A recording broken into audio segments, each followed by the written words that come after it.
Hello and welcome back everyone to another Marvel Rivals tutorial where I'm going to show you how you can change your sensitivity settings within your gameplay. So let's get started right away. First of all, open up the Marvel Rival application on your device, and once you open it up, you will be taken into the home page. From here, just click on the gear icon at the top right corner and then click on settings. Now within the settings page, go ahead and tap on keyboard at the top section and then choose the combat option. You will now see the mouse settings. Just choose your sensitivity by swiping the sliders to the left and right.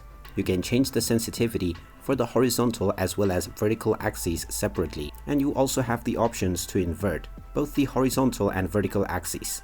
Once you're done with your settings, you can go back to your game and start enjoying your gameplay with your chosen sensitivity settings right away. And there you have it. That is how easy it is to change your sensitivity settings within the Marvel Rivals game. If you find this video helpful, make sure you hit that like button and subscribe to our channel if you haven't done so already. Also ring that notification bell to never miss another update from us. Thank you for watching, and I'll see you again in the next one.